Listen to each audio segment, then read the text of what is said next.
मित्रों, आज की शिक्षा व्यवस्था वास्तव में चिंता का विषय है। आज आप छोटे छोटे बच्चों को, जिनकी आयु 3 वर्ष, 4 वर्ष, 5 वर्ष है, अपने से अधिक वजन के बैग कंधों पर लेकर स्कूल की ओर जाते हुए देखते होंगे या स्कूल से लौटते हुए देखा होगा। और जो बोझ उनके कंधों पर होता है, उसके बारे में कभी आप उनसे प्रश्न पूछना कि इस बैग में क्या है, तो उस विषय का भी उन्हें शायद ज्ञान नहीं रहता। और उस बैग से भी ज़्यादा खतरनाक उन अपेक्षाओं का बोझ है जो उनके परिवारजन, उनके माता पिता उन बच्चों के दिमाग पर रख देते हैं। आज एक 3 वर्ष का, 5 वर्ष का, 8 वर्ष का बच्चा बेबाकी से जवाब देता है, मैं बड़े होकर डॉक्टर बनूंगा, इंजीनियर बनूंगा, कलेक्टर बनूंगा, जिसके विषय में उन्हें कोई जानकारी नहीं होती। एक डॉक्टर का कार्य क्या है, इंजीनियर का कार्य क्या है, कलेक्टर का कार्य क्या है, और वो कैसे बनना है, उन्हें कुछ भी पता नहीं। लेकिन उन्हें जन्म से ही बता दिया जाता है कि आपका जन्म इसलिए हुआ है। यही कारण है कि बच्चे आज 10, 12, 15 साल के बच्चे फ्रस्ट्रेशन में हैं, क्योंकि जो उनका मस्तिष्क है उसमें उनकी क्षमता से अधिक बोझ डाल दिया गया है।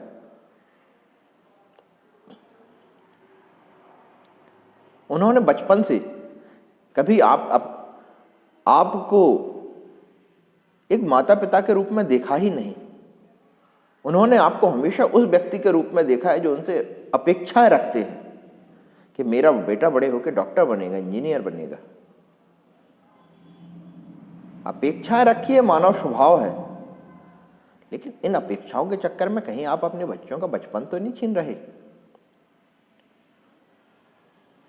सबसे पहले जरूरी है कि आप उनके माता पिता बने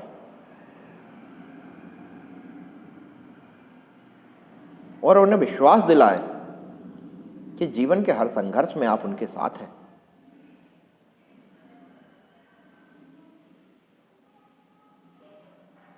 और उनके मस्तिष्क को इतना विकसित होने दें कि वो समझ सकें कि वो जीवन में क्या बनना चाहते हैं।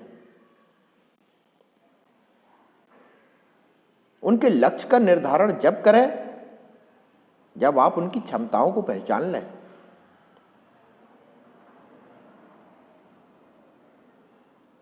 इस संसार में ईश्वर ने तरह तरह के प्राणी बनाए हैं जिनके पास सीमित क्षमताएं हैं।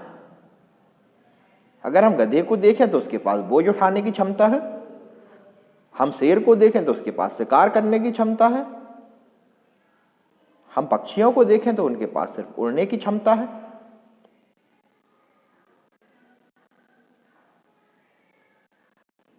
आपने कभी सोचा है कि अगर गधे का पैर टूट जाए तो किसी काम का नहीं बचेगा, क्योंकि उसकी क्षमताएं सीमित हैं और कुछ वो कर नहीं सकता।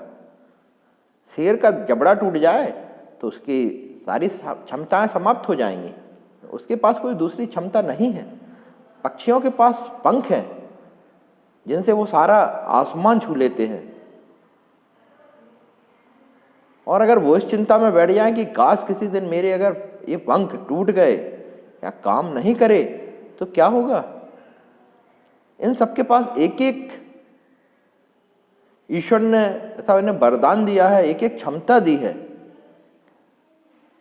लेकिन ये जानवर भी फ्रस्ट्रेट नहीं है, ये अपनी जिंदगी बेहतर तरीके से जी रहे हैं, क्योंकि ये इतना ज्यादा सोचते नहीं है जितना मनुष्य सोचता है। और इस सोचने के चक्कर में मनुष्य मशीन बन गया है।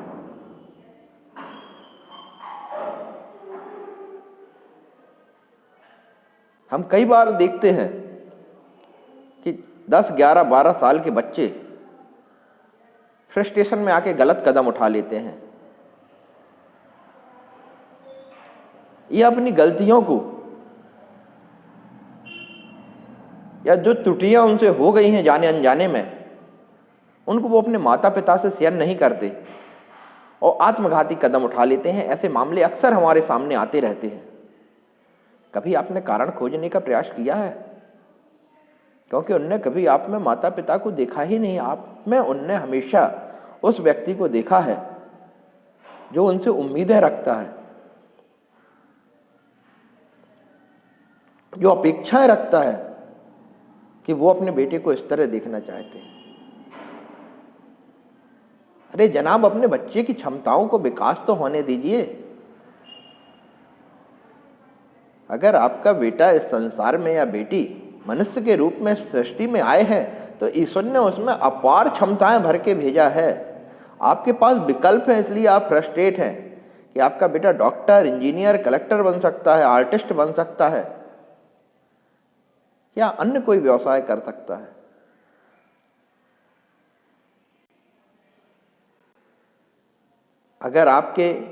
अगर ईश्वर ने मनुष्य को भी सिर्फ एक क्षमता देके भेजा होता कि आपको बहपूर्व से बता दिया गया आप सिर्फ यह कार्य कर सकते हैं, इसके अतिरिक्त कोई क्षमता ही नहीं है आपके पास, फिर क्या करते? ईश्वर ने आप में अपार क्षमताएं दी हैं, इसलिए आप फ्रस्ट्रेट हैं। यह तो ईश्वर के दिए हुए वरदान का अनादर करना है।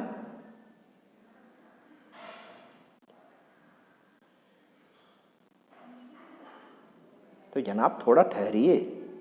ये 3 साल, 5 साल, 7 साल के बच्चों की लक्ष्य निर्धारित ना कीजिए, उन्हें अपना बचपन जीने दीजिए और उन्हें परिस्थितियों से लड़ना सिखाइए, एक अच्छा इंसान बनाइए। उन्हें ये बताइए कि आपका जन्म मनुष्य के रूप में हुआ है, कोई भी ऐसी परिस्थिति नहीं है जिसका आप सामना ना कर सके। सिखाना है तो उन्हें ये सिखाइए। उनके अंदर डर मत डालिए कि अगर आप डॉक्टर नहीं बन पाए तो क्या होगा। अरे डॉक्टर नहीं बन पाए तो कुछ और बनेगा। जिन क्षमताओं के साथ ईश्वर ने उसे इस सृष्टि में भेजा है वो कार्य तो होना ही है। फिर चिंता किस बात की, निश्चिंत हो जाइए। इस शिक्षा पद्धति को थोड़ा सा बदलना होगा, हमें अपनी सोच को भी बदलना होगा। देखिए दुनिया बदल जाएगी। अपने बच्चे से जब भी मिलिए एक माता पिता के रूप में मिलिए।